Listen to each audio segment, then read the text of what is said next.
প্রত্যেকটা সেশনই ভীষণ রকম ইন্টারেস্টিং এবং সেটা মিস করা যাবে না। আমি এটা গত দুদিন ধরে বারবারই বলে আসছি যে এবং সেটা আপনারা যখন সেশনগুলো অ্যাটেন্ড করেছেন, প্রত্যেকটা অধিবেশন অ্যাটেন্ড করেছেন, আপনারা নিজেরাও দেখেছেন সেটা, যে আমরা বরাবর সমৃদ্ধ হয়েছি প্রতিটা সেশন থেকে। তো আগের সেশনের রেশ কাটতে না কাটতেই আমরা এবারে পেয়ে গেছি অধ্যাপক দেবতোষ ভট্টাচার্য স্যার। স্যার আমাদের ভীষণ প্রিয় মানুষ, কাছের মানুষ, এবং সর্বোপরি আমাদের যিনি সহ সমন্বয়ক মানে আমাদের হিরণময় স্যার, উনি হচ্ছেন তার গুরু। তো উনি শিষ্যের ডাকে সাড়া দিয়েছেন বা দেবেন আমরা জানতাম, কিন্তু সত্যি কথাই এই মানুষদের পাওয়া এবং এনাদের সময়টা পাওয়াটাই একটা বিরাট চ্যালেঞ্জ হয়ে দাঁড়িয়েছিল যখন আমি অ্যাপ্লাই করেছিলাম, কিন্তু প্রত্যেকে আমাদের নিরাশ করেন। স্যারের সেশন ছিল আমাদের প্রথম দিন 7 তারিখ, কিন্তু আমরা একটু অনুরোধ করতে কিছু চেঞ্জেসের জন্য স্যার রাজি হয়েছেন আজকে আসতে, এবং আজকে আমরা ওনার থেকে শুনবো। কি শুনবো আমি মোটামুটি 2-3টে স্লাইডের একটুখানি ঝলক দেখে আমি বুঝতে পারছি সেটাও দারুণ কিছু একটা হতে চলেছে। আমি স্যারকে ডেকে নিই।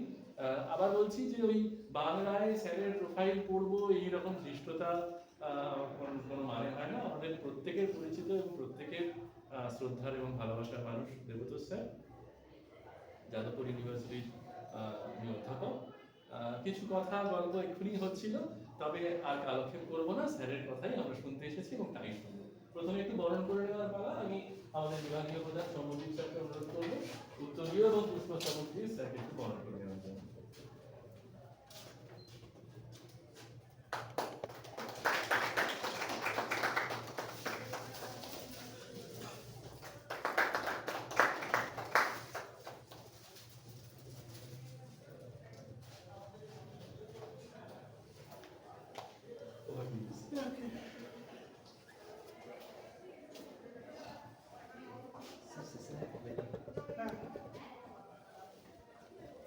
আমি তো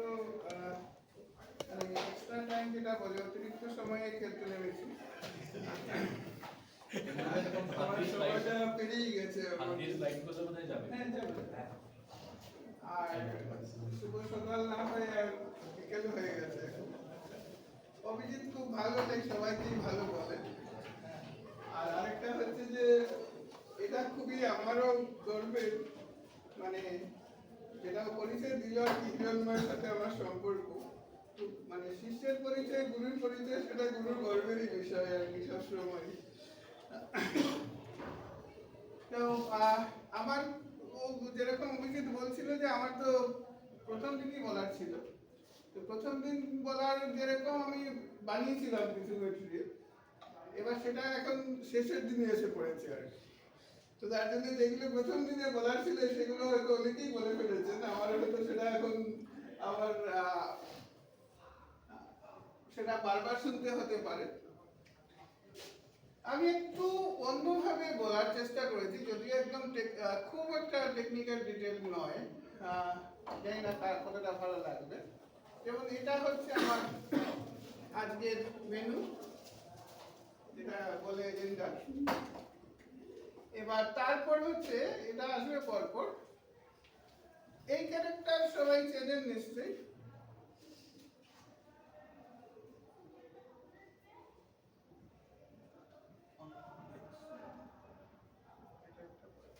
হ্যাঁ কেটে যাচ্ছে উপরে। আমরা যেরকম বলি সেকেন্ডার বা Alexander, Alexander the great. Alexander বা সেকেন্ডার বললে কি মনে আসে প্রথমে? যোদ্ধা, মানে খুব শক্তিমান, বলশালী, পুরো পৃথিবী দখল করার লোক। এবার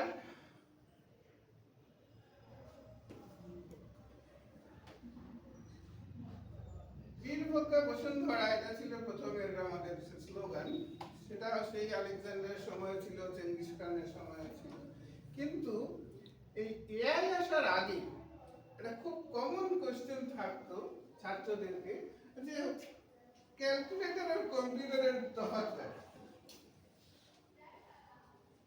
এবার আমি এটাই জিজ্ঞেস করছি সবাইকে, যদি এআই বাদ দিয়ে দিই তাহলে ক্যালকুলেটর আর কম্পিউটারের কি তফাৎ, কি আসবে? মানে কম আর বেশি? মেমোরি কিছুটা থাকে, আর নেটওয়ার্ক কমিউনিকেশন সাপোর্ট। প্রোগ্রামিং করে তার একটা আউটপুট বের করা সেটা কম্পিউটারে করে, আর কম্পিউটারে নেটওয়ার্ক কমিউনিকেশন সাপোর্ট থাকবে, সেটা ক্যালকুলেটারে সম্ভব না। মানে অন্যদের সাথে কমিউনিকেশন। হ্যাঁ, কমিউনিকেশন। না কিন্তু প্রথম চরিত্রগত তফাৎ হচ্ছে যে কম্পিউটারের কিছু সিদ্ধান্ত নেয়ার ক্ষমতা, যেটা ডিসিশন মেকিং থাকে, সে প্রোগ্রামিং করে হোক বা জাভা হোক, যেটা ক্যালকুলেটরে নেই। আর এই যে এইটাকেই কিন্তু এক্সপ্লয়েট করে এআইটা তৈরি হয়েছে, যে ডিসিশন নেওয়াটাই আমরা করছি। আলটিমেটলি মেশিন লার্নিং এ সেই ডেটা দিয়ে, তথ্য দিয়ে সেই ডিসিশন মেকিংটাকেই আমরা এনহান্স করেছি, ওই ওই জায়গাটাকেই এনহান্স করা হয়েছে। এবার নেক্সট হচ্ছে একে তো সবাই চেনে,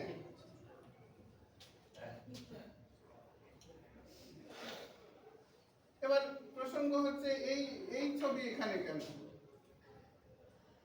পৃথিবীর লোক বোধহয় মানে যেই নামটা শুনে সেই তাকে ঘৃণা করে, কেউ পছন্দ করে না।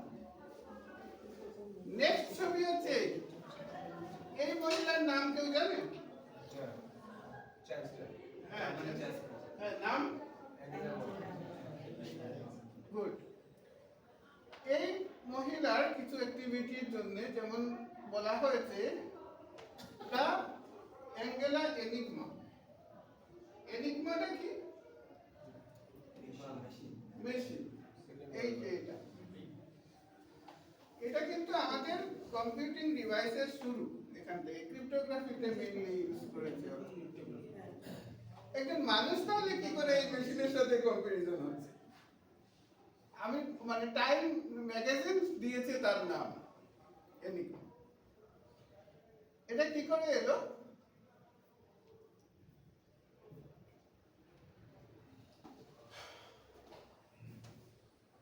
দুজনের তুলনা যদি করা হয় তাহলে হিটলার খুবই ঘৃণিত ব্যক্তি, গণহত্যা, দ্বিতীয় বিশ্বযুদ্ধ, সর্বগ্রাসী স্বৈরতান্ত্রিক শাসন ব্যবস্থা। কিন্তু এই অ্যাঙ্গেলা মার্কেল, তাকে বলা হচ্ছে যে এ কিন্তু ওর মতো নয়, ঘৃণিত নয়, কিন্তু কি কি আছে এখানে? গণতান্ত্রিক সরকার পরিচালনা, ইউরোপীয় ইউনিয়নের আইনের মধ্যে কাজ। এখন অনেকে আইন মানছে না, পৃথিবীর মধ্যে একজন বিশেষ ব্যক্তি সবাই জানেন আরেক দেশের রাষ্ট্রপ্রধানকে তুলে দিয়ে চলে এসছে, মানে আইনের কোনো ধারণা আছে না।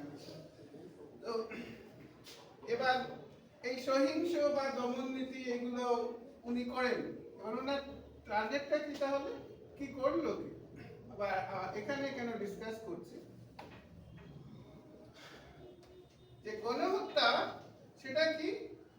যে ব্যক্তিগত মতাদর্শ থেকে সংগঠিত জঘন্য অপরাধ।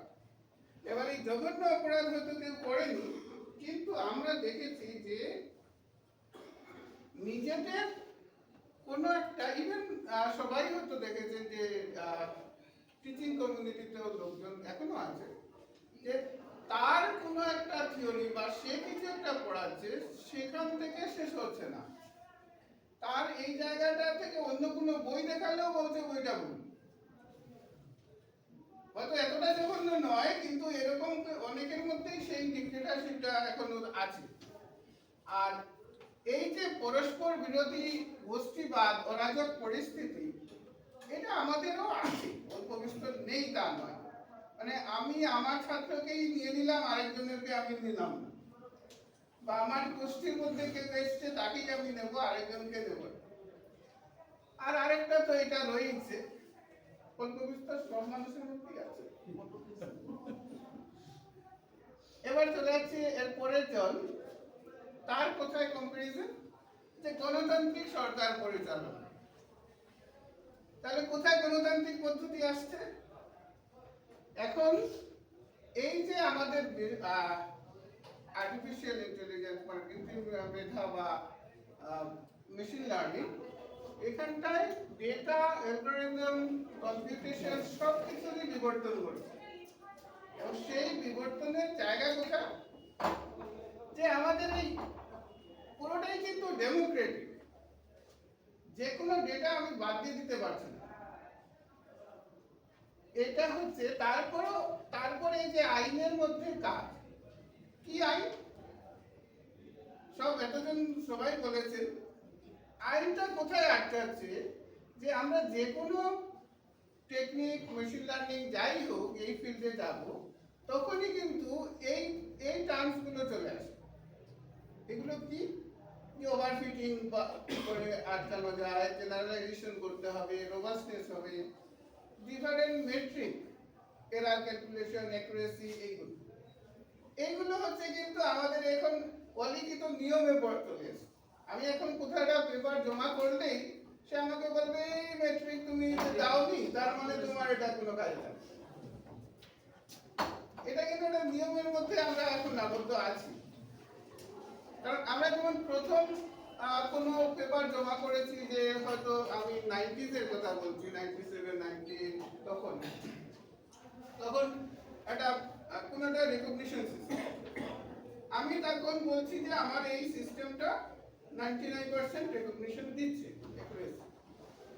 এবার আমার পেপারটা অ্যাকসেপ্ট হয়ে গেল কিন্তু সেটাই আরো 2-3 বছর পর যখন দিচ্ছি তখন আমার কাছে রিটার্ন এসছে কি রিটার্ন এসছে যে পজিটিভ স্যাম্পল 99% নেগেটিভ স্যাম্পলের কি সিচুয়েশন ততদিনে আরেকটা মেট্রিক এসে গেছে যে আমি কোথায় থ্রেশহোল্ড সেট করছি আমি এমন একটা জায়গায় থ্রেশহোল্ড সেট করছি যে আমি যতগুলো পজিটিভ স্যাম্পল দিচ্ছি সবকটাই হয়তো সে রেকগনাইজ করে ফেলছে 100% কিন্তু তার সাথে সাথে কিছু নেগেটিভ স্যাম্পলকেও সে পজিটিভ হিসেবে নিয়ে নিচ্ছে সেই মেট্রিকটা আমাকে বলছে তাহলে তোমার ওইটার ভ্যালু কত বলো এরকম করে এইগুলো তৈরি হয় এই রুলস রেগুলেশনটা তৈরি হয় এবার কখনো সহিংসতা দমননীতি বর্ণবিদ্বেষ করা যাবে না মানে আমি বলতে পারবো না যে এই ডেটাটা ভালো না এটাকে বাতিল করে দাও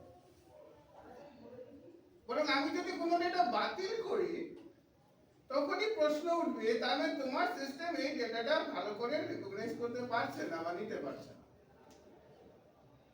তাহলে আমার এই সিস্টেমটা এই থিওরিটা বাতিল করছে এবার এগুলো আমি বললাম যে কোটা ডিফারেন্স পরিকাঠামো এটা অথরিটারিয়ান থেকে ডেমোক্রেটিকে যদিও স্টোরিটা একটু ডিফারেন্ট এই ক্রোনোলজিতে মানে কিছু কান্ট্রিজ অনেকেই শুনে থাকবেন যে স্পেন পর্তুগাল গ্রিস এদের ইকোনমিক কন্ডিশন খুব খারাপ হয়ে গেছিল এদের বেল আউট করেছিল এই ইউরোপিয়ান কমিশন তার জন্য ওকে মানে এঙ্গেলা মার্কেলকে বলা হয় যে সেকেন্ড হিটলার মানে ইকোনমিক্যালি যে সব কন্ট্রোল করেছে নট বাই ফোর্স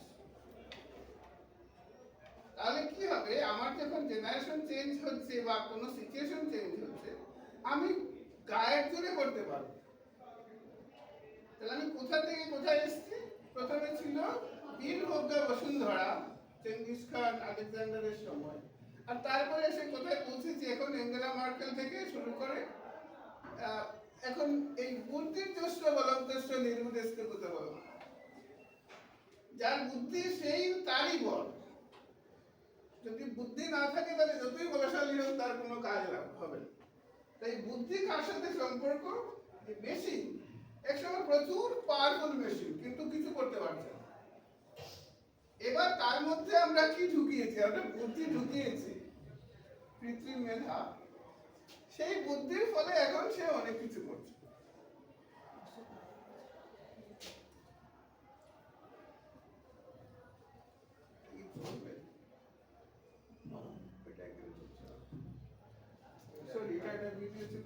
চলছে না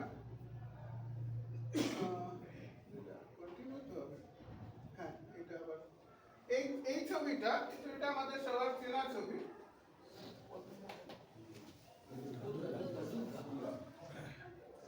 এটা এখানে এক্সাম্পল দিলাম এটা এখানে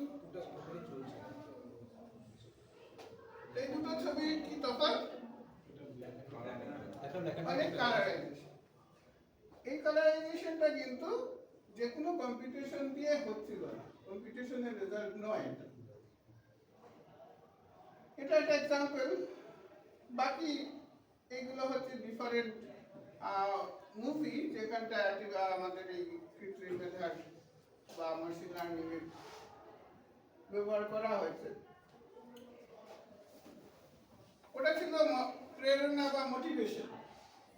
এখন হচ্ছে যে জয় করে তো ভয় কেন তো যায় না, কি সেটা যে এইটা জয় করেছে প্রথম 1997, তখনকার গ্র্যান্ডমাস্টারকে হারিয়েছে কম্পিউটার, কিন্তু তাও মানুষ মানতে রাজি নয়। 97 এখনো তো মানুষ মানতে রাজি নয় যে কম্পিউটার কিছু করতে পারে। সেও তো কিছুই করতে পারে না, কিন্তু কম্পিউটারকে সবসময় বাতিল করবে, এবং কোথাও একটা হয়তো কিছু ভুল হয়েছিল, একটা প্রিন্ট আউট বের হয়নি, তার মানে কম্পিউটার কিছু পারে। এটা একটা স্টোরি। সেকেন্ড হচ্ছে জিওপার্ডি, 2011 সাল। এই ডিপ কিউ ওয়াটসন এর নাম। এই একটা খেলা, এটা অনলাইনের অনেকটা কুইজ টাইপের।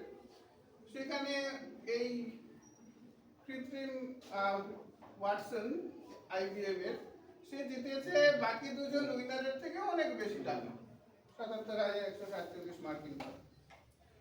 এটা আরেকটা তার সাফল্য। এটা আমি বলছি যে জয় করে তো ভয় কেন তো যায় না।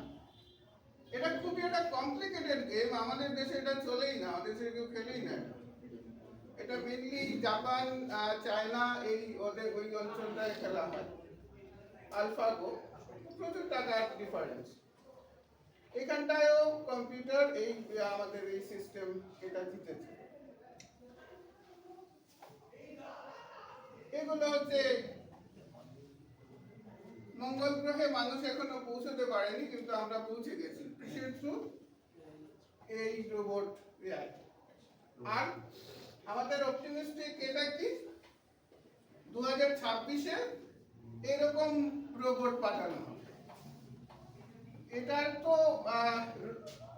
চলাফেরার অসুবিধা হচ্ছিল, এবার পুরো মানুষের মতো পৌঁছবে। আর এটা কার প্রজেক্ট? Elon Musk. 2026-এ এরকমটা পৌঁছবে। এবার আমরা কোথায় পৌঁছতে পারছি যেখানে সাধারণভাবে মানুষের পৌঁছানো সম্ভব নয়। মরুভূমি বা সেরকম একটা জায়গা, যুদ্ধের ক্ষেত্রে এটা ব্যবহার করা যেতে পারে। চালকবিহীন গাড়ি,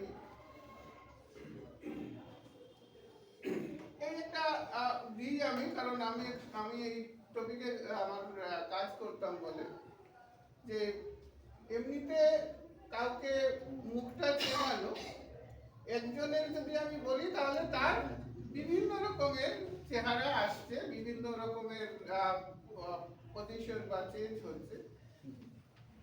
এটাকে যদি আমি পুরোটাকে একজনের মানুষের মুখটা নিই, তাহলে দাঁড়াচ্ছে কোথাও যে অন্য বিভিন্ন মানুষের মুখটাও হয়তো একই লোকের ভাবে ও শনাক্ত করবে। এটা হচ্ছে তার মানে খুব একটা সহজ কাজ নয়, কিন্তু সেটা প্রথম দিকে খুবই অসুবিধা ছিল। এখন অনেকটাই সাফল্য এসছে। এবার কি করে আমরা এই জায়গায় পৌঁছচ্ছি? একটা হচ্ছে যে জ্ঞান, নলেজ, সবকিছু যদি আমার কাছে তথ্য থাকে, জ্ঞান, তাহলে ওখান থেকে আমরা এবার কোন একটা সিদ্ধান্তে আসতে পারি যুক্তি বা বুদ্ধি দিয়ে। এবার তারপর তার থেকে হচ্ছে শেখা, যে অভিজ্ঞতা, পুরনো অভিজ্ঞতা থেকে শেখা। আর নেক্সট হচ্ছে ভাষা এবং উপলব্ধি। আমার আগের বক্তা এই ভাষা এবং উপলব্ধি এটা ছিল লার্জ ল্যাঙ্গুয়েজ মডেল। এটা হচ্ছে 4টে পিলার। কোথায় কোথায় আমরা এটা পাচ্ছি? যে একটা তো হলো এই বিজ্ঞান, এই রোবট যে কোনো ট্রেন, যে কোনো জায়গা মার্সেও যাচ্ছে। আর এটা হচ্ছে যে আমরা এই সার্চ করার জন্য ডেইলি ইউজ করি, রোজই আমাদের গুগল, ইয়াহু এগুলো আসছে। তারপর হচ্ছে মেডিকেল ডোমেন, ঔষধ, রোগ নির্ণয়, যন্ত্রপাতি বিভিন্ন রকমের। আর এই হচ্ছে রোবট শ্রমিক, কোভিডের সময় আমরা দেখেছি যে বিভিন্ন হোটেল মেডিসিন শপেও রোবট কাজ করেছে। এখন সেটা তো 5 বছর হয়ে গেছে, তার মানে আরো অনেকটাই উন্নত রোবট আসছে। আরো বিভিন্ন জায়গায় এটা এটা একটা পাজল। এই পাজল আমরা মোটামুটি হয়তো সবাই জানি। তো এই পাজলটা এসেছিল যে কি করে এই তিনজনকে নিয়ে কৃষক বেরোবে। এবার ফরবিডেন মানে দুজন, যেমন ছাগল আর বাঁধাকপি একসাথে রাখলে হবে সেটা খেয়ে নেবে, সেটা একসাথে রাখা যাবে না। তো এই যে প্রবলেমটা, এটা কিন্তু আমরা পুরনো পদ্ধতিতে এটাকে সমাধান করা গেছে। খুব ইন্টারেস্টিং। আমরা এখন যে মেশিন লার্নিং করি, এখানে ডেটা দিয়েই সব হচ্ছে। এরকম একটা পাজল যখন আমরা সলভ করছি, তখন কিন্তু আমরা বলছি না যে আমি 100 জন বা 1000 জনকে দিয়ে দিই এটা সলভ করার জন্য, আর ওরা সলভ করলো আর ওই ডেটাটা নিয়ে আমি একটা মেশিন লার্নিং করে সলভ করছি, সেটা করছি না। মানে সবসময় যে আমি ডেটা কালেক্ট করেই সলভ করবো তা না। এটা যদি আমি এমনিতে সলভ করতে পারি, তাহলে ডাইরেক্ট প্রসেসটাই বেটার, কারণ ডেটাতে কিন্তু 100% অ্যাকুরেসি হয় না।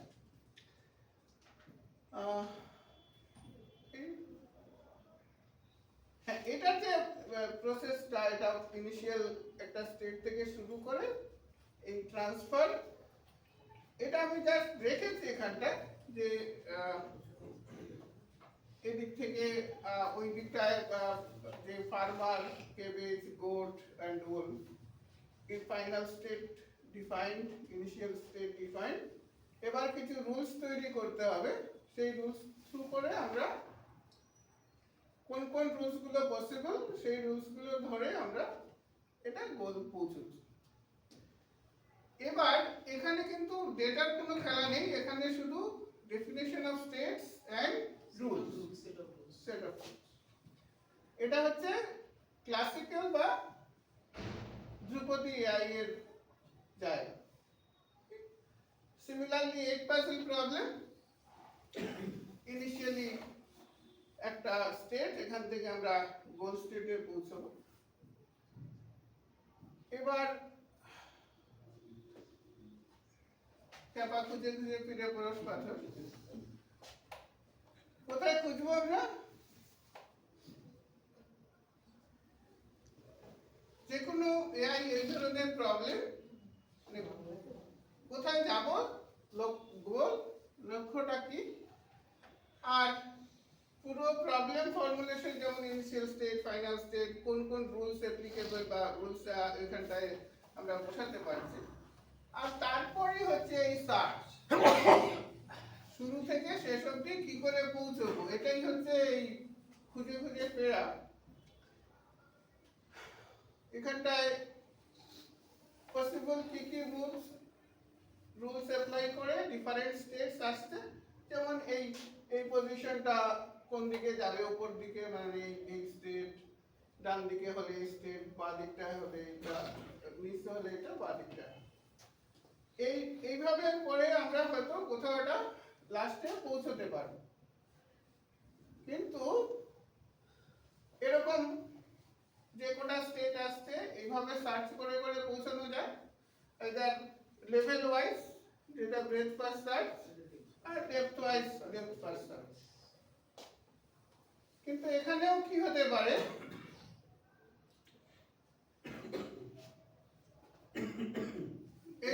problem, total number of states 3,62,880, তার মধ্যে 1,81,440 সলভেবল, বাকিগুলোতে পৌঁছানো যায় না, সবকটা স্টেটে পৌঁছানো যায় না, এটা আলাদা ডিসকাশন রয়েছে। এতগুলো স্টেট আমরা কি করে পৌঁছবো যদি আমরা সব মানে সবকটা এক্সপ্লোর করতে হয়? সেটা না করে কি করে করা যায়? এটা কে সবাই জানে নিশ্চয়ই, প্রতীক তুমি পথ হারিয়ে গেছো, এটা কোথাকার?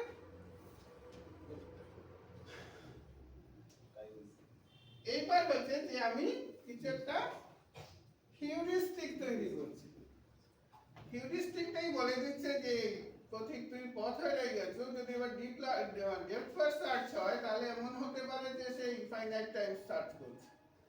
এর জন্য আমরা কিছু হিউরিস্টিক ইউজ করছি যে প্রত্যেকটা স্টেটের কোন স্টেটটা নেক্সট ফলো করব তার একটা ইভ্যালুয়েশন করা। এটা এদিকটা সরে গেছে, এটা 5 3 4। তার মানে আমার এই ফাইনালি আমি এখানটায় পৌঁছবো, প্রেজেন্ট এই স্টেট আর এর মধ্যে কটা টাইমস পজিশনে নেই সেটা হচ্ছে এই ভ্যালু, এটা কিউরিয়াস।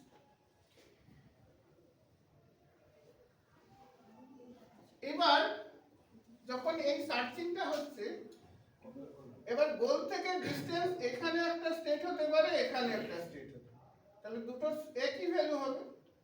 তার জন্য আমরা এর সাথে কি আরেকটা ভ্যালু অ্যাড করে দিচ্ছি যে ওটা স্টার্টিং থেকে কতটা দূরে রয়েছে। এই দুটো ভ্যালু মিলে আমার অ্যাকচুয়ালি এই কারেক্টেড বা সংশোধিত হিউরিস্টিক তৈরি হচ্ছে। সো নরমালি বোরিং, এতক্ষণ আমরা এই রুলস বেস যেগুলো করছিলাম তো সব প্রাকৃতিক জিনিসই একঘেয়ে। এবার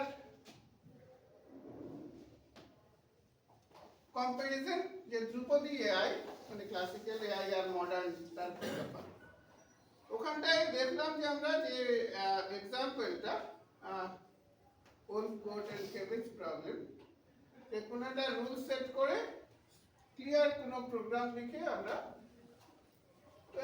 স্টার্টিং থেকে গোল অবধি পৌঁছতে পারছি। কিন্তু এখানে তা নয়, এখানটায় হচ্ছে যে সবসময়ই এর ডেটা ওরিয়েন্টেড, তথ্য দিয়ে আমরা একে দিচ্ছি। তার মানে কি, তার একটা লিমিটেশন হচ্ছে যে ও যদি ডেটা না পায় তাহলে কিছু করতে পারবে না। যদি বললাম যে আগের প্রবলেমটা এবার যদি আমি হাজারটা লোক কিভাবে অ্যাপ্রোচ করছে সেটা যদি দিয়ে দিই, তাও কিন্তু ও সবসময় যে সঠিকভাবে পৌঁছবে তার মানে না, হয়তো 90% 95% সিচুয়েশনে পৌঁছবে। এবার এগুলো নতুন কিছু শিখছে না এখানটায়, ও যা বলছে আছে তাই, আমি যা বানিয়ে দিলাম সেটাই। এখানটায় কিন্তু যত নতুন তথ্য আসছে সেই হিসেবে ও নিজেকে পাল্টে দিচ্ছে। এবার এখানটায় যে আমরা তথ্যটা দিচ্ছি সেটা বা ইনফরমেশন তার ডেটা যাই হোক, সেটা একটা ফিক্সড ডেটা। ইনিশিয়ালি আমরা মিনিমাম যে ডেটা, যেমন এই পাজলের কটা রুলস, এই এখানটায় বিভিন্ন সোর্স থেকে ডেটা আসছে, তো তার জন্য এর কোনো একটা ফিক্সড ফরম্যাট বা কিছু নেই। এটা এখানটায় যেমন যখনই আমরা এটা বলছি যে বিভিন্ন সোর্স থেকে আসছে যার কোনো মানে অসংগঠিত বা কোনো ট্যাগিং নেই, টিকাবিহীন, মানে সেটাই মানে এখন এটাই বলছি। আমি বাংলা করতে গিয়ে যেটা দেখলাম অনেক ক্ষেত্রে এমন হচ্ছে যে বাংলাটাই কঠিন মনে হচ্ছে ইংরেজি। তো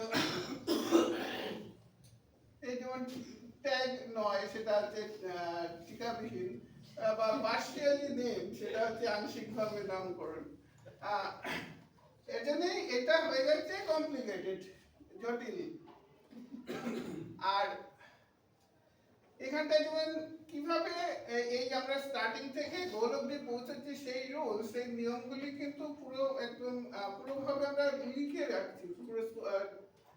এখানটায় কিভাবে ও শিখছে সেটা কিন্তু ডিফাইন নয় বা ডিফাইন করা যাচ্ছে না। আবার এক্সাম্পল হচ্ছে যেমন চেস প্রোগ্রাম বা এক্সপার্ট সিস্টেম, সেটা বিশেষজ্ঞ সিস্টেম।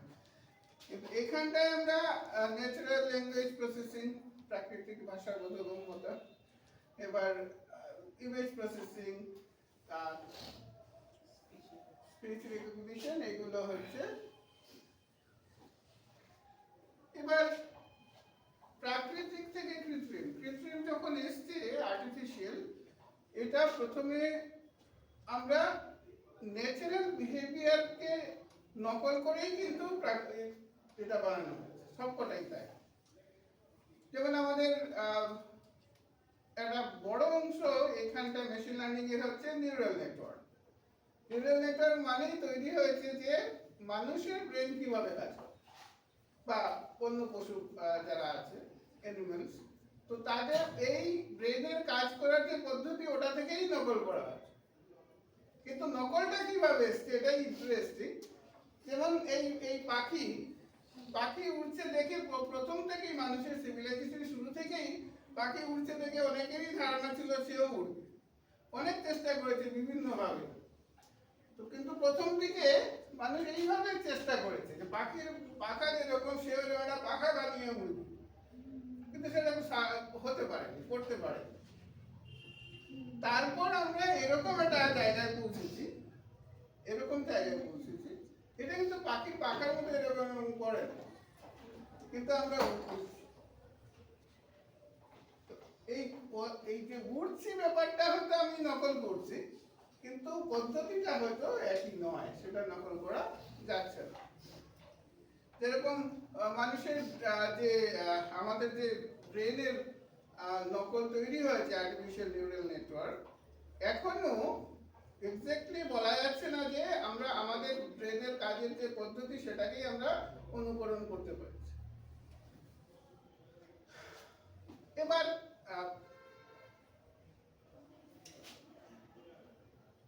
অভিজ্ঞতা থেকে কি করে শেখে সেটা খুব সিম্পল এক্সাম্পল এখানটা, যদিও এখানে এফডিপি প্রোগ্রাম, কিন্তু এটা একদমই বেসিক। আমি বললাম তো আমার তো প্রথম দিনেই বলার কথা ছিল। তো এবার কোশ্চেন হচ্ছে যে আমি কোনো একটা কিছু অবজেক্ট তাকে বলছি যে এটা কি,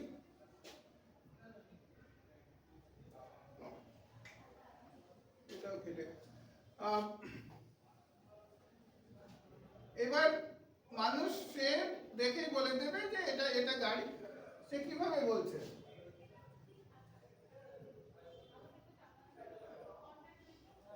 যে আমি অলরেডি সে দেখে নিয়েছে, সে জানে তাই। কিন্তু আমি যদি এটা একটা এরকম কাউকে দিই, যেরকম ওই টারজান বা মুগলি টাইপের কেউ যে কোনোদিন গাড়ি দেখে দিই, তাহলে সে কি বলবে? কারণ সে তো ওই জন্তু জানোয়ার থেকে অভ্যস্ত, সে ওদের সাথে এটা মিল করার চেষ্টা করবে যে এটা কি রকমের জন্তু। এবার তার পর্যবেক্ষণ আর শেখার ক্ষমতা, এইটা মানুষের ইনহেরেন্ট, যে এই এই ক্ষমতাটা আমাদের মেশিনকে দিতে হয়েছে আলাদা করে। এইবার তাকে আমি এগুলো দেখিয়ে দেখিয়ে বলছি যে কোনটা কি। এটাই লার্নিং প্রসেস। ও ছোটবেলা থেকে আমাদেরকে ওইভাবেই শেখানো হয়েছে, আমরা ওইভাবেই শেখাই সবাইকে। এটা এটা এ, এটা বি। এটা খুব ইন্টারেস্টিং গল্প যে একটা বাচ্চা স্কুল থেকে ফিরে এসে বলেছিল আর স্কুলে যাবো না। কেন? যে ম্যাম তো কিছুই জানে না, আমাকে বলছে এটা কি, এটা কি, ওটা কি। তো সবই এরকমই শেখানো। এবার শিখিয়ে যখন দিচ্ছি তখন তার পাস্ট পূর্ব অভিজ্ঞতা বা পাস্ট এক্সপিরিয়েন্স থেকে এটা আসে। এবার সে তার এইখানটায় তার জ্ঞান, নলেজ বেসটা বেড়ে যাচ্ছে, যে এই পশুগুলোর সাথে সে এই নতুন এইগুলো তার নলেজ বেস। এবার সে এটা বলতে পারবে এটা গাছ। এবার বাংলায় এই ডেফিনেশন, যে সিম্পল ডেফিনেশন, যে পাস্ট ডেটা বা এক্সপিরিয়েন্স থেকে এটা শেখা, তার তিনটে ধারা রয়েছে। যে একটা হচ্ছে সুপারভাইজড, যে তত্ত্বাবধানে থাকা, তত্ত্বাবধানহীন হচ্ছে আনসুপারভাইজড, আর রেনফোর্সমেন্ট হচ্ছে শক্তি বৃদ্ধিমূলক শিক্ষা। এবার মেশিন, ওটা তো মানুষকে শেখানো হয়েছিল, মেশিনকে সেই একইভাবে শেখানো যাবে যে কি করতে পারে। এই ক্যালকুলেটর যেরকম ছিল, এই অ্যারিথমেটিক অপারেশনস, তার সাথে কি আসছে যে কম্পেয়ার করা, চার্ট তৈরি করা, প্রিন্ট করা।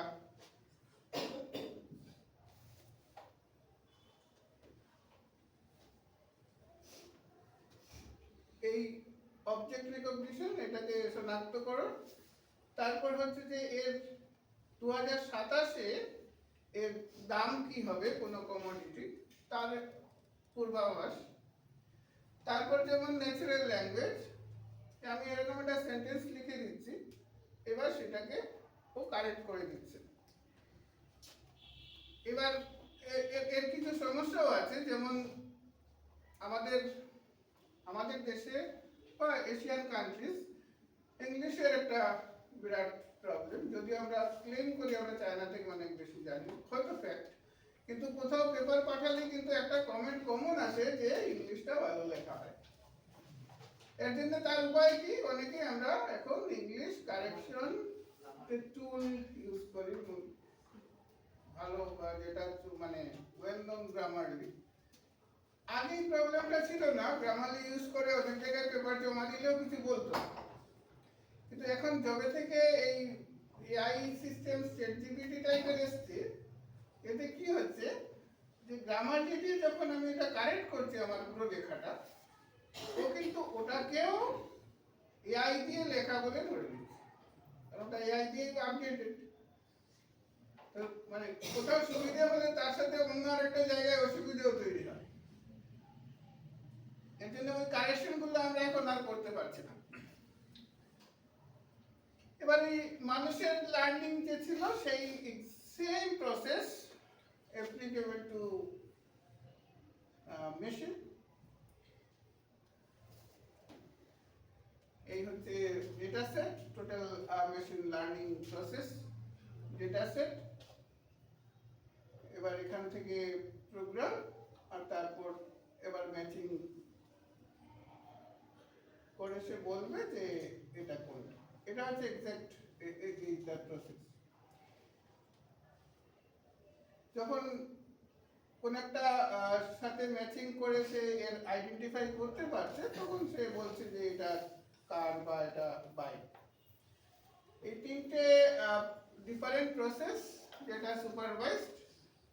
এখানটা আমি বলে দিচ্ছি যে এটা গাড়ি, এটা বাইক, এটা হচ্ছে সুপারভাইজ লার্নিং, তত্ত্বাবধানের থেকে শিক্ষা। এবার যখন আমি অন্য একটা অবজেক্ট দিচ্ছি, যে অবজেক্টটা ও জানে না, সেই অবজেক্টটা এখানে দেওয়ার পর ও এবার সেই ট্রেনিং ডেটা সেট থেকে এটার সাথে কম্পেয়ার করে মোস্ট সিমিলার দেখে সেই লেভেলটা দিচ্ছে যে এটা হচ্ছে গাড়ি। যেমন এখানটায় ডিফারেন্ট অ্যানিমালস দেওয়া রয়েছে। এবার এইটা কিন্তু ওই সেটে নেই, তাও মোস্ট সিমিলার দেখে এটাকে বলছে দিস ইজ এ ডগ। এটা হচ্ছে বেসিক মেশিন লার্নিং প্রসেস। এবার আনসুপারভাইজ তত্ত্বাবধানহীন, এখানটায় কোনো এই লেভেলগুলো দেওয়া নেই। এবার কি করে করবে, যেগুলো সিমিলার টাইপের ক্লাস্টারিং, বাংলা আমি খুঁজে পেয়েছি, এটাকে বলে, ওইটাকে দিয়েছে গুচ্ছায়ন, গুচ্ছ করে পেয়েছি। আমার খুব ইন্টারেস্ট লেগেছে এই লেকচারটা বাড়াতে গিয়ে, যে মানে বাংলাটা কতটা কঠিন আর কি। আমরা যদি শুধু বাংলাতেই শিখতাম তাহলে কি শিখতাম। এবার এই সিমিলার, যেমন এখানটায় রঙের ভিত্তিতে গুচ্ছায়ন আর আকার আকৃতির ভিত্তিতে আনসুপারভাইজড। এবার সে ডিফারেন্ট কালার, এটা দেখে গ্রুপিংটা হচ্ছে।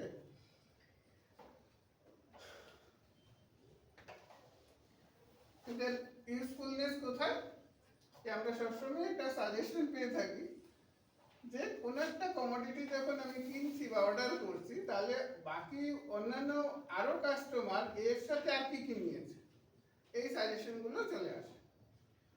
তার মানে কি, ওইটার সাথে এইগুলোকে একটা গ্রুপ করে কোথাও রাখা আছে। এর ইউটিলিটি কি, কাস্টমার অনেক সময় টেম্পটেড হয় যে এটা কিনলাম আর কি কেনা যেত, আমি কি কিছু মিস করছি, তখন ঠিক এইগুলো চলে আসতে হয়তো প্রয়োজন নেই, কিন্তু এটা হচ্ছে ফোর্সড মার্কেটিং। দেখে তো মনে হয় এইটা আমার হয়তো লাগতো, বাস এটা এখানে শুধু না, ইভেন গ্রোসারি আইটেমও তাই করে। সব কিনে যখন আমি বেরোচ্ছি তখন আমাকে কয়েকটা আইটেম দেখিয়ে দিচ্ছে, তুমি এইগুলো মিস করছো।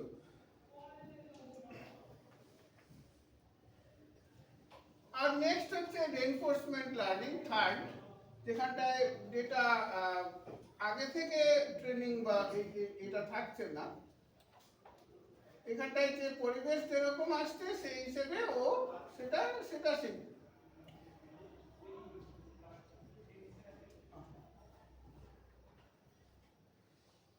এবার যে পরিবেশ এ হচ্ছে এজেন্ট বা প্রতিনিধি, এবার যেরকম অ্যাকশন এভাবে শিখছে, এবার অ্যাকশন অনুযায়ী আইদার এটা রিওয়ার্ড সে পাচ্ছে আর না হলে এটা প্রতিক্রিয়া বা পানিশমেন্ট, তাহলে সেটা আর করবে না, রিওয়ার্ড পেলে সেটাই সে রিপিট করবে।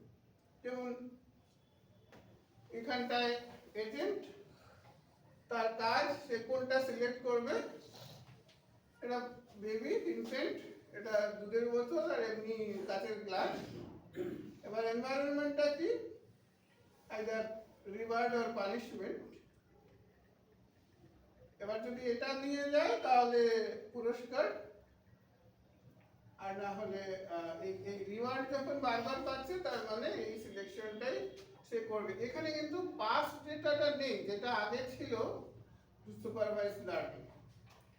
এবার সবাই যেরকম একটা শিশু ইনফেন্ট যেরকম এই চেষ্টা ভুল মানে জেনারেল ইংলিশে ট্রায়াল এন্ড এরার, এই প্রসেসে রিওয়ার্ড পানিশমেন্ট সিস্টেম।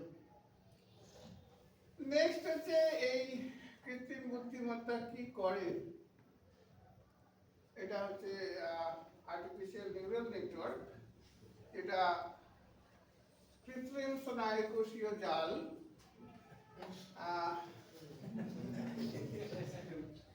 আমি এইটা 2007-এ লিখেছিলাম বাংলায়। তখন একটা ম্যাগাজিন বেরোতো আমাদের ডিপার্টমেন্টের কিছু স্টুডেন্ট ফ্যাকাল্টি মিলে, কম্পিউটার জগৎ। তো সেখানে লিখেছিলাম আমি এই কৃত্রিম স্নায়ুকোষীয় জাল, এবং খুব ইন্টারেস্টিংলি তখন এটা মানে যারা নিউরাল নেটওয়ার্ক পড়তো বাংলায় এটা পড়েছে, পড়ে বোঝার চেষ্টা করতো যে এটা কি লেখা আছে। এবার এই artificial neural network mainly human brain এর নকল। তার মেশিন লার্নিং আর ডিপ লার্নিং এর বেশিরভাগ জায়গায় এই তার বেস হচ্ছে এই আর্টিফিশিয়াল নিউরাল নেটওয়ার্ক।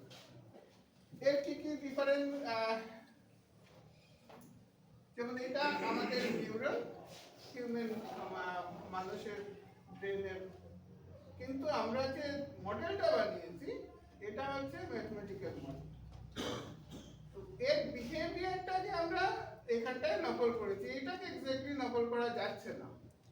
যেরকম ওই পাখির ডানা বানাতে পারিনি, এবার এই বিহেভিয়ার যখন ইনপুট এখানটায় ইনপুট আসছে, এটা এই পুরো কানেকশন অ্যাকোমোডেটেড সিগন্যাল, এটা থ্রেশহোল্ডেড এন্ড মানে এটা আউটপুট, এটা এটা বায়োলজিক্যাল নিউরন, প্রাকৃতিক স্নায়ুকোষ আর তার করেসপন্ডিং।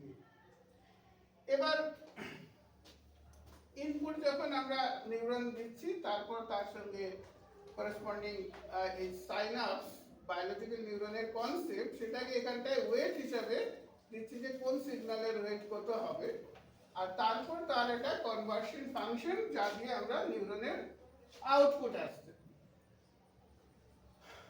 এবার এই নিউরনের আউটপুট আসছে, তারপর যখনই আমরা কোনো তত্ত্বাবধান সহ ইনপুট দিচ্ছি, তার সাথে এটা যে আমার আউটপুট কি চাইছিলাম তার সঙ্গে কম্পেয়ার করে আমরা এরারটা পাচ্ছি। সেই এরার আমরা যখন এই অপোজিট ডিরেকশনে পাঠাচ্ছি, যে ডিরেকশনে আমাদের ইনপুটের আসছিল, এর জন্য এটার নাম হচ্ছে ব্যাকওয়ার্ড প্রপাগেশন। এই ব্যাকওয়ার্ড প্রপাগেশন একসময় খুব কাজে ছিল মাল্টিলেয়ার পারসেপট্রন, তারপর সেটা খানিকটা ইউজটা কমে যায়। কিন্তু তারপর যখন ডিপ লার্নিং এসছে, ডিপ লার্নিং এর কিন্তু একটা বেসিক জায়গা যেখানটায় এই ব্যাক প্রপাগেশনের একটা আবার ব্যবহৃত হচ্ছে। এইবার হচ্ছে এই তফাৎ, যেখানটায় আমরা আসছি যে মেশিন লার্নিং আর ডিপ লার্নিং এর কোথায় তফাৎ। অনেকেরই ধারণা যে ডিপ লার্নিং মানে একটা ডিপ বিরাট নেটওয়ার্ক হতে হবে, সেটা নয়। বেসিক তফাৎটা হচ্ছে যে মেশিন লার্নিং এ মেইনলি যে ফিচার এক্সট্রাকশন পার্ট এটা হিউম্যান বিং এটা করে দেওয়া হতো, আর ক্লাসিফিকেশন করছে মেশিন লার্নিং টেকনিক। কিন্তু তারপর যখন ডিপ লার্নিং এসছে, এই দুটো কাজই কিন্তু ডিপ লার্নিং নেটওয়ার্ক করে দিচ্ছে। ফিচার এক্সট্রাকশনের দায়িত্ব আর তখন আমাদের ইউজারের উপর নেই বা ডিজাইনারের উপর। এতে অ্যাডভান্টেজ কি, যে এই ডোমেইন এক্সপার্টের দরকার নেই। এখানটায় যেমন ফিচার এক্সট্রাকশনে ডোমেইন এক্সপার্ট লাগবে, যাতে মেডিকেল ডোমেইন না এগ্রিকালচার না ন্যাচারাল ল্যাঙ্গুয়েজ প্রসেসিং, সেই ডোমেইনের এক্সপার্ট ফিচারগুলো আইডেন্টিফাই করে বলতে হবে।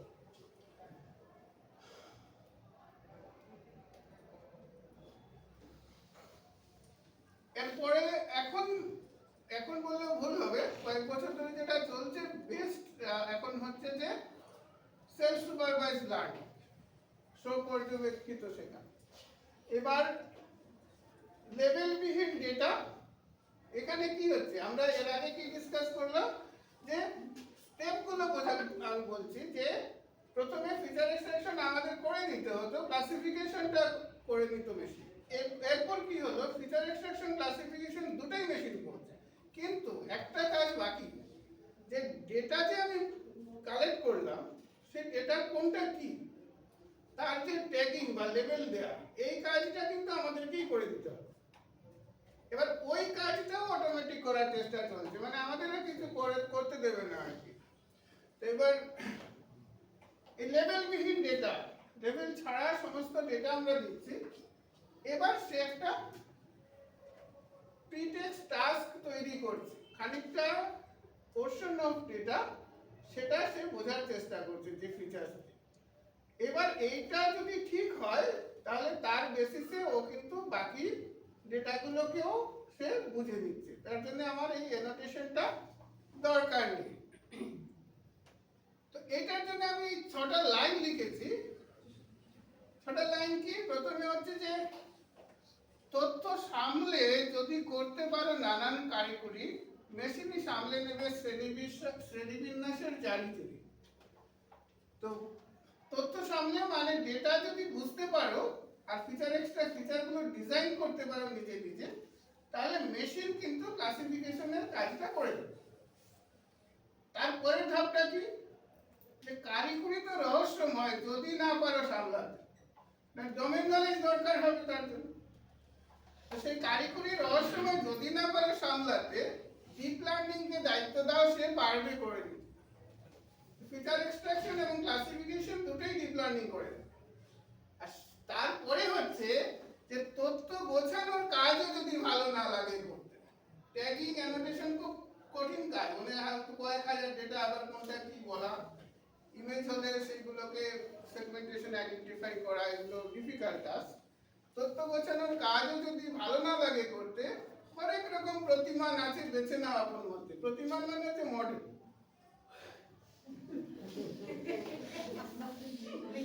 অনেক রকম প্রতিমান আছে বেছে নাও আপন মধ্যে, মানে সিলেকশন যার যেরকম দরকার। এটা হচ্ছে মেশিন লার্নিং। এইবার খুব ইন্টারেস্টিং, এই সবকটা মিলিয়ে যদি আমি একটা মডেল বলি, এই যে রো আনলেভেল data, self supervise learning, automatic annotation, feature extraction, automatic classification, এটা কিন্তু সবাই বুঝতে পারছে।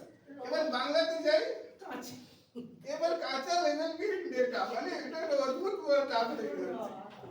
তারপর স্বপর্যবেক্ষিত শেখা, স্বয়ংক্রিয় অ্যানোটেশন, আমি কিন্তু বাংলাই বলছি কিন্তু মনে হবে যেন অন্য কিছু আসছে, বৈশিষ্ট্য নির্গমন, আর স্বয়ংক্রিয় শ্রেণীবিন্যাস, মানে নিজে নিজে ক্লাসিফিকেশন। এটা একটা ভিডিও, সরি এটাও আসবে না বুঝতে পারছি।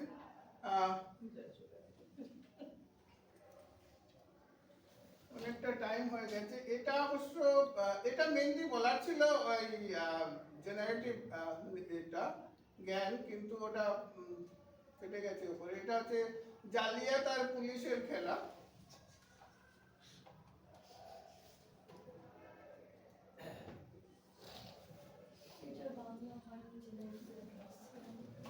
নেক্সট ওয়ান, জালিয়াত আর পুলিশের খেলা এটা। যেমন এই যে কৃত্রিম ভাবে তৈরি করা, যেমন জালিয়াত কিছু বানাচ্ছে, আর এইখানটায় সে এই আসলটার সাথে কতটা তফাৎ সেটা সে দেখছে। খুব সিম্পল থেকে শুরু করে স্টেপ বাই স্টেপ এখানটায় পৌঁছবে। এবার এটা কিভাবে ট্রেনিং হচ্ছে, ডিফারেন্স এটা বৈষম্যকারীটাই এখানটায় আসল রোলটা, যে তৈরি করে দিচ্ছে আর তার অরিজিনালের সাথে কম্পেয়ার করে। এবার যতক্ষণ না এই কম্পারিজন ডিসক্রিমিনেটর বলে দিচ্ছে যে ও যখন আর ডিসক্রিমিনেট করতে পারছে না, তার মানে এটা ঠিকঠাক তৈরি হয়ে গেছে। কত অজানারে জানাইলে তুমি। হ্যাঁ, এবার হচ্ছে যে এটা এর আগেই ডিসকাশন হয়েছে, বৃহৎ ভাষা মডেল, লার্জ ল্যাঙ্গুয়েজ মডেল। তো বৃহৎ ভাষা মডেল এখন আমরা সবাই ইউজ করি, তাই বলছি যে বুঝলাম বৃহৎ ভাষা মডেল অতি বিষম বস্তু। কার কার জানা আছে এটা? অরিজিনাল যে কোডটা কি কেউ জানে? বুঝলাম স্নেহ অতি বিষম বস্তু,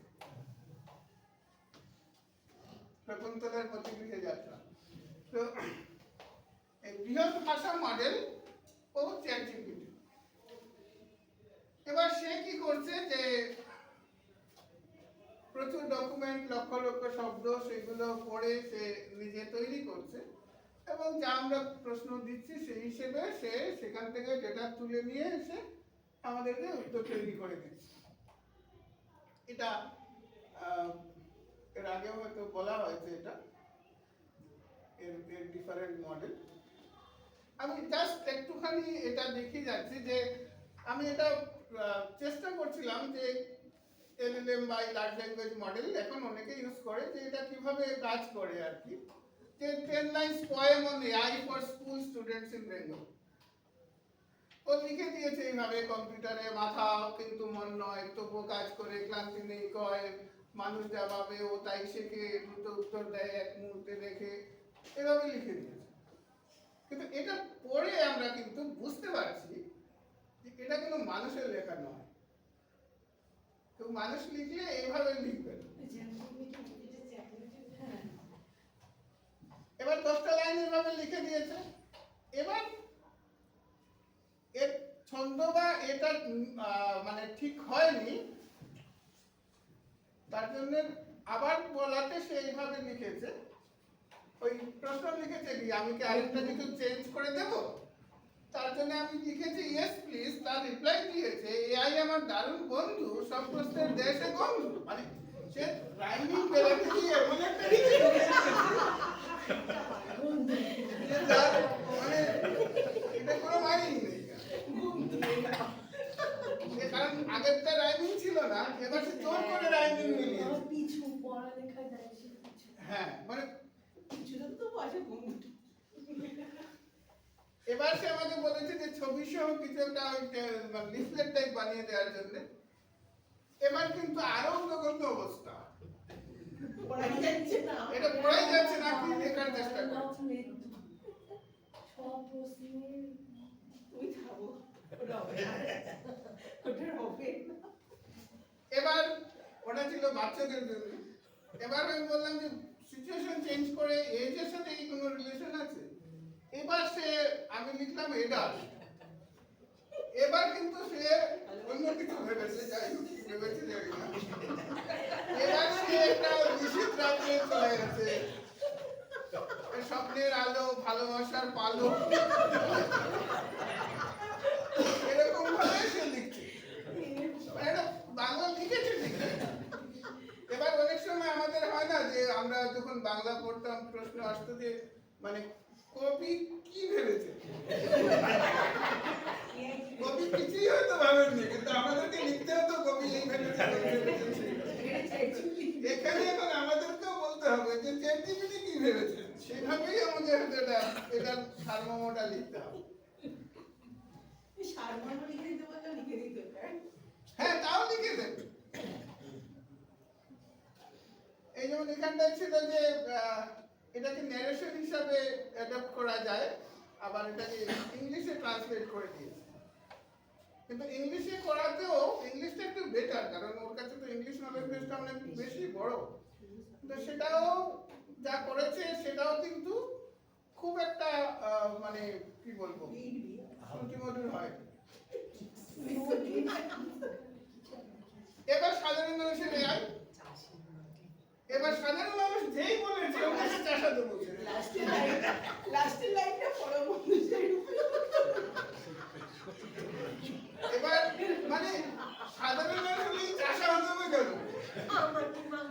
ও কিন্তু সাধারণ মানুষকে লিঙ্ক করছে, সাধারণ মানুষ মানেই চাষা। এবং সেটা সে গ্রামে চলে গেছে, ডাক্তারহীন গ্রাম, এখানটায় পৌঁছে গেছে। বিদেশে তো এরকমই না, বিদেশে সাধারণ মানুষই চাষি।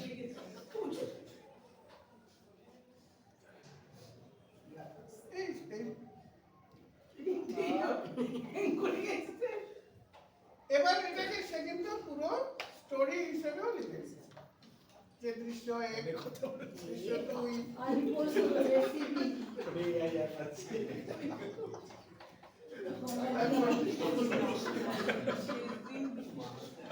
রান্না করে আজকে আলু পোস্ত রেসিপি শুরু। তো এরকম দৃশ্য 1, 2, 3, 4, দৃশ্য 5, শেষ দৃশ্য। এবার সে ব্যাকগ্রাউন্ড মিউজিকও বানিয়ে দেবে বলছে। এটা হচ্ছে ভ্রম। ভ্রমটা কি? এর আগের প্রিয় ছিল, আগের স্পিকারও বলছেন, আমি শুনলাম, সেটা হচ্ছে এই hallucination of ChatGPT till today. আগামীকাল কি হবে জানি না। তো সীমার মাঝে অসীম, তুমি বাজাও আপন সুর। ওর হচ্ছে যে ওর যে ডেটা সেটা লিমিটেড, কিন্তু সে আনলিমিটেড বা অসীম কিছু করার চেষ্টা করছে। আমি যে জিনিসটা জানতে চাইছি ওর কাছে ওই রিলেভেন্ট ডেটাই হয়তো নেই, তখন সে কিছু একটা বাড়িয়ে দিয়ে দিচ্ছে। কোনো সময় হার মানছে না যে আমি পারবো না বা আমি চাই না। মানুষের থেকেও বড় ইগো চ্যাটজিপিটি, কোনো সময় কিছু জানি না বলে না। মানুষকে তো সাধারণত কোনো মানুষকে জানি না মুখ থেকে বার করা যায় না। এবার হচ্ছে সেই ট্রেডিশন সমাজে চলছে। এটা কাজ কোড,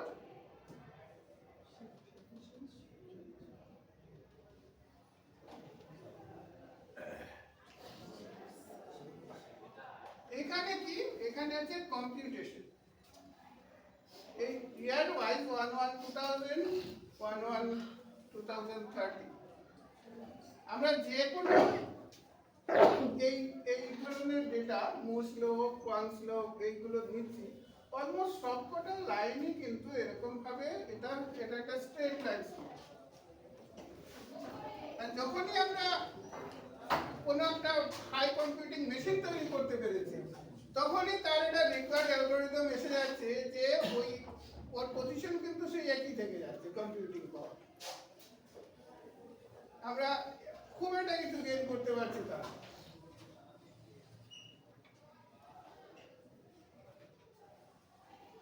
এরপর হচ্ছে আমাকে কে নির্বাহ দিতে চাই আপনাকে।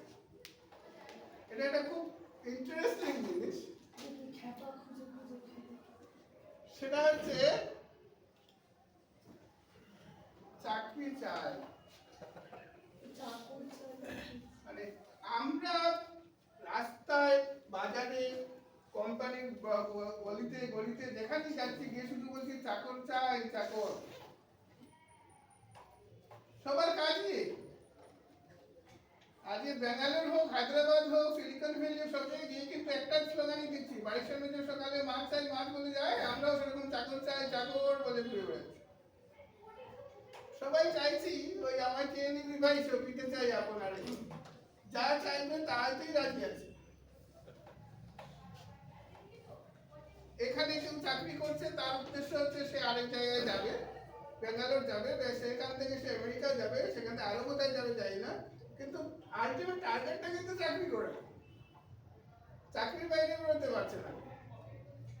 এবার সেই চাকরির সন্ধানটা কি, যে এআই কতটা চাকরি ধ্বংস করছে।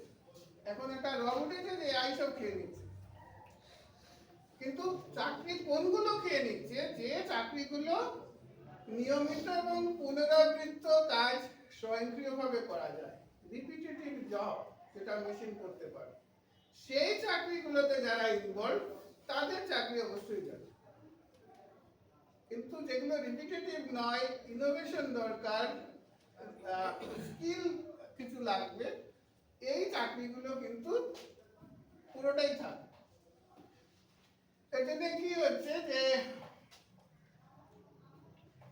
এই 14% চাকরি নতুন তৈরি হচ্ছে, যেখান থেকে কি কমাচ্ছে, যেগুলো রিপিটেটিভ, মানুষের কাজের টাইপ পাল্টে যাচ্ছে এবং স্কিল বেস চাকরি আসছে। এবার চাকরি কিছু যদি যায়ও, আরো কিছু চাকরি তৈরি হচ্ছে। এরপর কি তোরা যে যা বলিস, ভাই আমার সোনার হরিণ চাই, কি সেই সোনার হরিণ? স্টার্টআপ। স্টার্টআপ অনেকটাই তাই দাঁড়াচ্ছে। আজকে কত পার্সেন্ট স্টার্টআপ সাকসেসফুল হয়? মেজরিটি স্টার্টআপ এখনো সাকসেসফুল নয়। 90% কি আরো বেশি স্টার্টআপ এই যে কাজে আসছে না। কিন্তু সবাই ভাবছে যে একটা করে স্টার্টআপ করি, অনেকেই খুলেছে, অনেকেই খুলছে, ওই সোনার হরিণ যাওয়ার মতোই। এটা ডিসকারেজিং স্টেটমেন্ট নয়। যেমন এই 89% স্টার্টআপ গুলি এখন ওরা বলছে যে ওরা এআই ইউজ করে, কিন্তু এআই বেসড স্টার্টআপ হচ্ছে অ্যারাউন্ড 40%।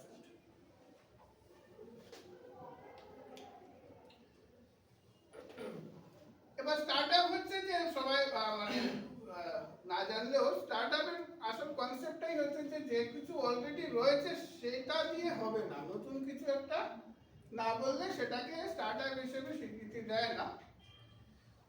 এবার এআই বা মেশিন লার্নিং দিয়ে ডেটা কালেক্ট করে আমরা এই মিনিমাম ভ্যালু প্রোডাক্ট এটা তৈরি করার প্রসেস বা কোনো পদ্ধতি সেটা বের করা যায়। এবার লাস্টে বলছি তাই যে এই মেশিন লার্নিং বা এআই হচ্ছে দুর্ভাগা। কেন? তার এক্সিস্টেন্সই থাকে না। যেখানে কেউ যখনই এটাকে কাজে লাগাতে পারে সে তার নিজের বলে নিয়ে নেয়। যে সাবজেক্ট নিচ্ছে, যেমন আজকে কেমিস্ট্রি যদি এআই ইউজ করে ওটা কেমিস্ট্রি থাকছে, আজকে যদি এগ্রিকালচার ইউজ করে ওটা এগ্রিকালচারই হয়ে যাচ্ছে। আর যদি কাজে না লাগে তখন এআই কোনো কাজের নয় বলে ছুড়ে ফেলে। এটা হচ্ছে এআই এর দুর্ভাগ্য।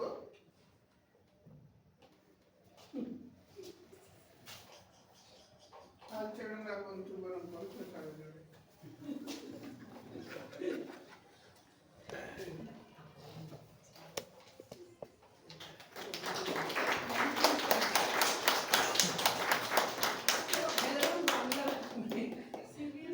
অসাধারণ বাংলা। স্যারের বাংলা একটি কবিতা স্যার ফেসবুকে দেন, দারুণ। স্যারের একটা জন্মদিন দিয়ে লেখা, কত অসাধারণ, আমার তো খুব ভালো লাগে। আপাতত আমরা বাড়িতে থাকি, কিন্তু এইগুলোরও দরকার আছে। কারণ গবেষণা এবং বিকাশ এই ব্যাপারগুলো তো শুধু আমাদের যাই হোক মানে একমুখী হতে পারে না, আর আমাদের সবারই প্রতিভা কিন্তু বহুমুখী। তো আমি কি একটু আমাদের কোনো পার্টিসিপেন্টকে বা অংশগ্রহণকারীকে কেউ যদি এসে একটু বলেন যে স্যারের সেশনটা কেমন লাগলো? ভালো লাগলো, মানে স্যারের এতগুলো প্রেজেন্টেশন দেখেছি যার মধ্যে ম্যাক্সিমামটা ইংলিশ ছিল, তার মধ্যে কিছু বাংলা আছে এডেড ছিল, কিন্তু স্যারের প্রেজেন্টেশনটা প্রথম থেকে শেষ অবধি বাংলায়, এবং সেটা মানে ভীষণ মনোযোগ দিয়ে আমরা শুনেছি যে বাংলাতে কিভাবে রিপ্রেজেন্ট করা যায় এই মেশিন লার্নিং এর মতো জিনিসকে। আমি আবার হয়তো ইংলিশ বলে ফেলছি, কিন্তু এই কৃত্রিম বুদ্ধিমত্তাকে কিভাবে প্রতিটা অ্যালগোরিদম স্যার যেভাবে বললেন, এবং তার সাথে কবিতার ছন্দ এবং কবিতা এবং অন্যান্য লেখকদের মানে কি বলবো ওই কোটেশন নিয়ে বলা অসাধারণ লাগতো।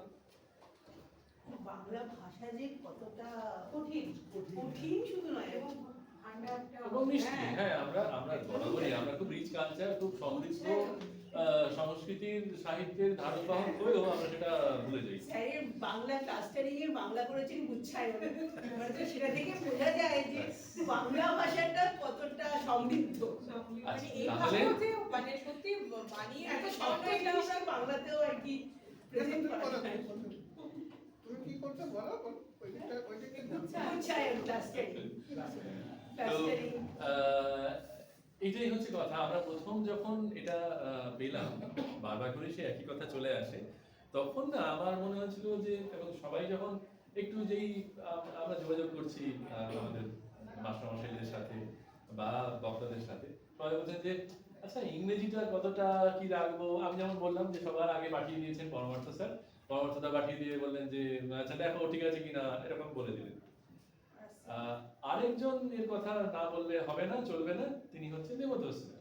তিনি কিন্তু আমার একটি বারের জন্যও ইংরেজি এটা এটা কি করব, বাংলা কতটা ইংরেজি কোনো দিন একদিনের জন্য জিজ্ঞেস করেননি। কেন করেননি সেটা আজকে বুঝতে পারলাম। তো মানে ভীষণ ভালো লাগলো, মানে একটা নিজে বাংলা অন্য ভাষায় রকম এতটা কাজ। সমৃদ্ধ যে স্যারের মনে হয়েছে যে এরকম একটা কঠিন কাজ নয় বোধহয়।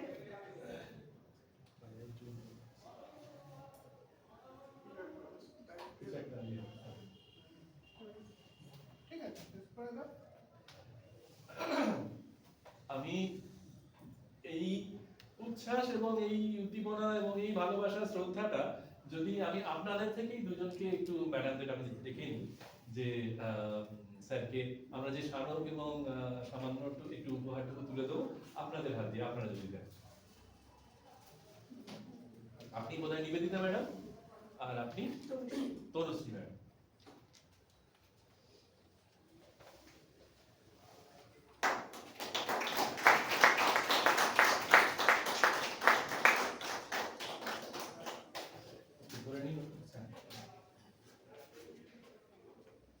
আমি জানি না এই বইটি স্যার আপনার কাছে আছে কিনা। না, এটা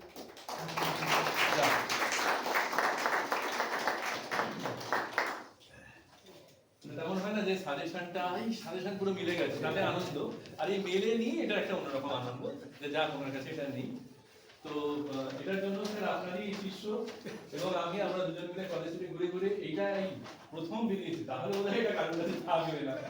তো এরকম ভেবে কিনা আপনাদের ভালো লাগবে, সেটুকুই আমাদের ভালো লাগে। আর আপনাদের যদি এরপরেও কিছু প্রশ্ন বা কিছু আলোচনা থাকে, অল্প কিছু থাকলে এখনই সেরে নিতে পারি, আদারওয়াইজ আমরা চলে যাব মধ্যাহ্ন ভোজের জন্য, যেটা আমাদের প্রত্যেকের এখন চেনা যে কোথায় সেটা হয়। আমরা সেখানেও আমরা খাওয়া দাওয়া করতে করতে স্যারের সাথে খানিকটা কথা যদি বলা